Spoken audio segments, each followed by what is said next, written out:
Сыне Божий,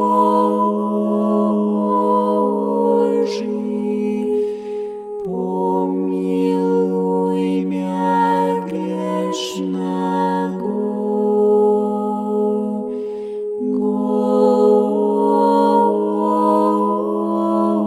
Господи Иисусе Христе, Сыне Божий,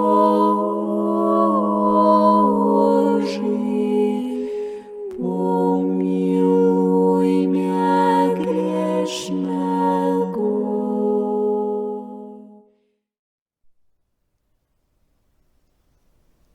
As Moradas do Castelo Interior, por Santa Teresa d'Ávila. Tradução de Antônio Fernando Borges. 7ª impressão. Editora Realizações. Canal Leconde.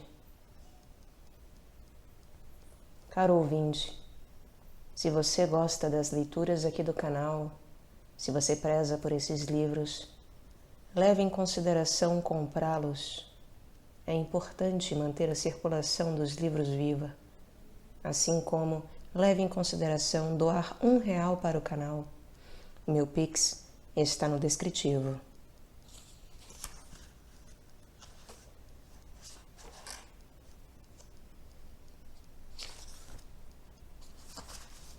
Prólogo.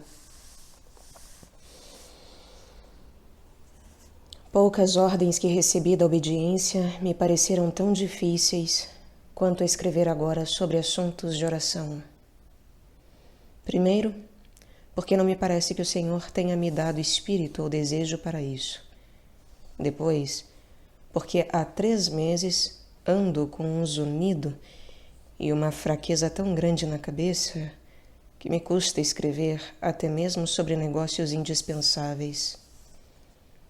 Mas, como sei que a força da obediência costuma facilitar as coisas que parecem impossíveis, a vontade me leva a fazê-lo de muito bom grado, ainda que naturalmente me aflija muito, porque o Senhor não me deu tamanha virtude, a ponto de enfrentar a enfermidade contínua e as demais ocupações sem maiores contradições. Que aquele que tem feito outras coisas mais difíceis e em cuja misericórdia confio, venha em meu favor. Creio que saberei dizer pouco mais do que tenho dito em outras ocasiões em que me mandaram escrever. Temo que sejam quase todas as mesmas coisas, porque assim como os pássaros a quem ensinam a falar não sabem mais do que o que lhes mostram ou ouvem, e que eles repetem muitas vezes, assim acontece comigo. Literalmente.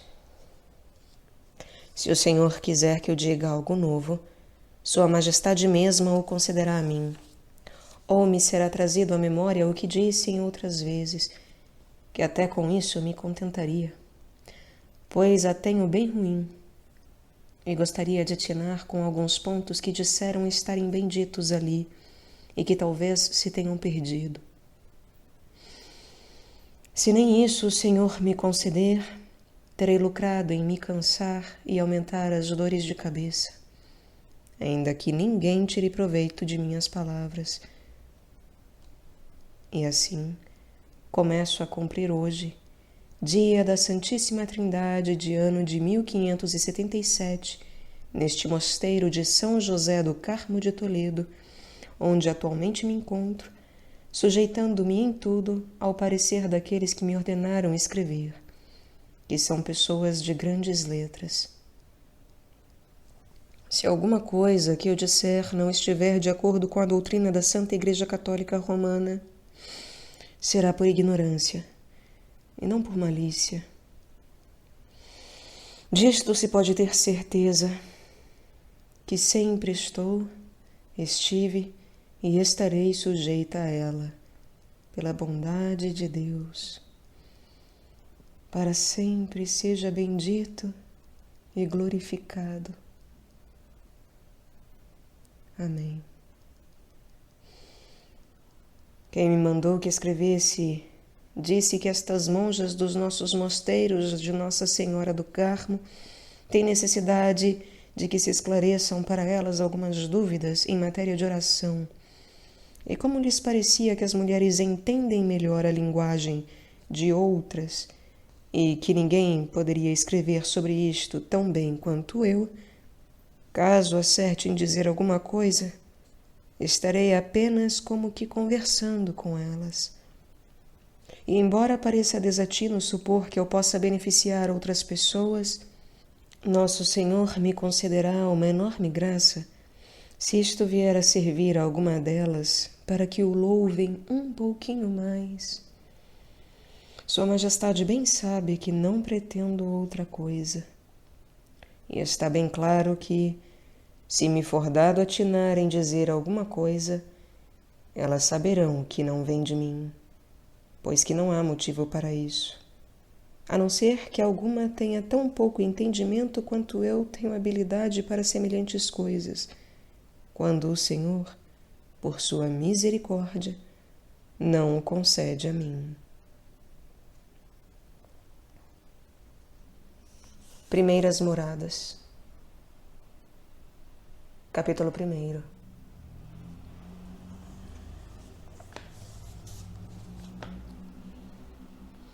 Estando hoje a suplicar a Nosso Senhor que falasse por mim, pois eu não atinava o que dizer, nem como começar a cumprir esta obediência, foi-me oferecido o que agora direi para começar com algum fundamento, que é considerar nossa alma como um castelo feito de um único diamante ou de um cristal muito límpido, onde há muitos aposentos, assim como no céu há muitas moradas.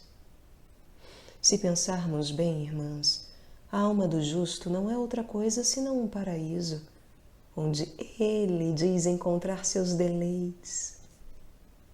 Pois então, como achais que deva ser o aposento onde se deleita um rei tão poderoso, tão sábio, tão puro e tão pleno de todos os bens? Não encontro nada com que comparar a grande beleza de uma alma e sua grande capacidade. E verdadeiramente, por mais agudas que fossem, nossas inteligências não conseguem compreendê-las, assim como não chegam a compreender a Deus, pois Ele mesmo diz que nos criou à sua imagem e semelhança. Pois sendo assim, e assim o é, não há por que nos cansarmos tentando descrever a beleza deste castelo, pois uma vez que a diferença entre ele e Deus é a mesma que entre o Criador e a criatura, porque é criatura, basta Sua Majestade dizer que é feita à sua imagem, para que possamos compreender a grande divindade e beleza da alma. Não é uma lástima e uma confusão que, por nossa culpa, não compreendamos a nós mesmos, nem saibamos quem somos? Não seria uma grande ignorância, filhas minhas, que perguntassem a alguém quem é e não se conhecesse, nem se soubesse quem foi seu pai, nem sua mãe, nem de que terra?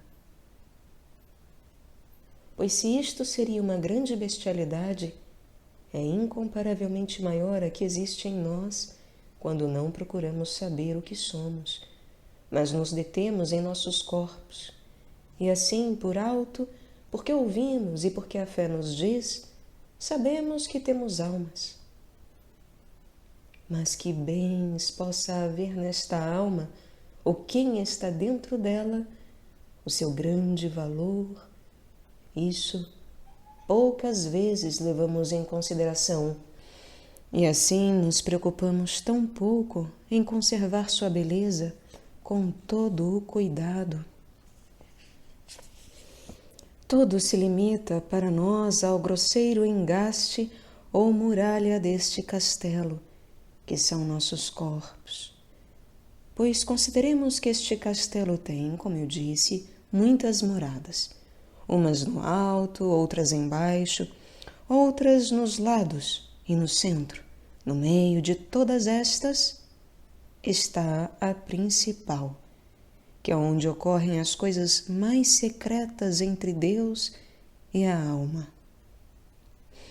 É importante que presteis atenção a esta comparação.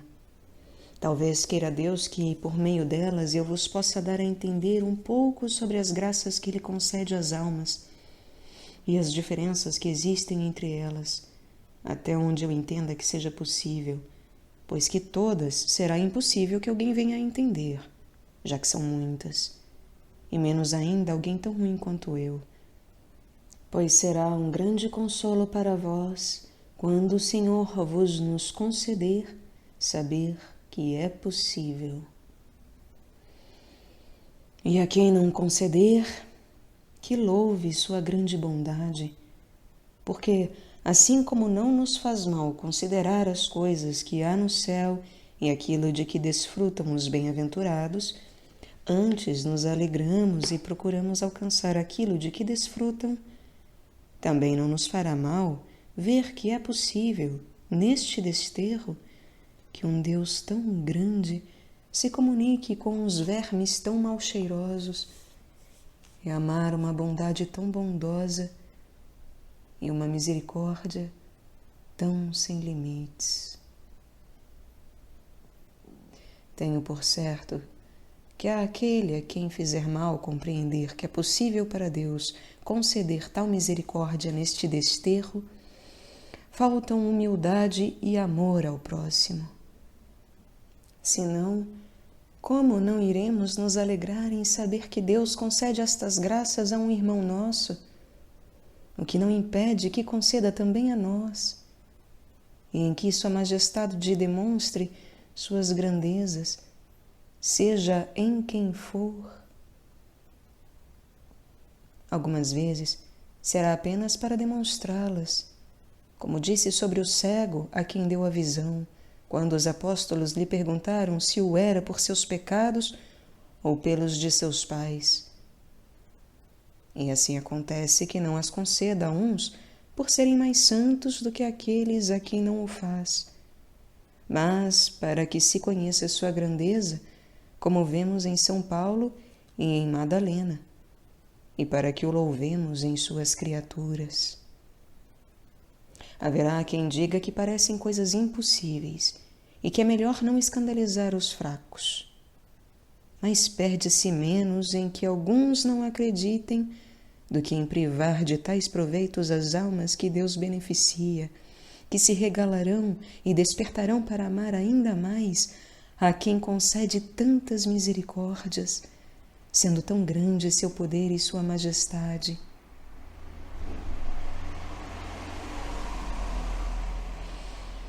Ainda mais sei estar dirigindo-me àquelas que não correm tal perigo, porque sabem e creem que Deus dá provas ainda maiores de amor. Sei que quem não acredita não vai experimentar, pois Ele gosta muito de que não ponham limites às suas obras. E assim, irmãs, jamais vos aconteça que o Senhor não vos conduza por este caminho. Pois, voltando a nosso belo e prazeroso castelo, vejamos como poderemos entrar nele. Parece que estou dizendo algum disparate, porque se este castelo é a alma, é claro que não há por que entrar, pois que já é ela própria, assim como pareceria um desatino dizer a alguém que entrasse num cômodo já estando dentro dele. Mas havereis de entender que há uma distância entre as formas de estar, que há muitas almas que estão em torno do castelo, que é onde estão os que o aguardam, e que não se interessam em entrar nele, nem sabem o que existe naquele lugar tão precioso, nem quem se encontra ali dentro, nem mesmo os cômodos que contém.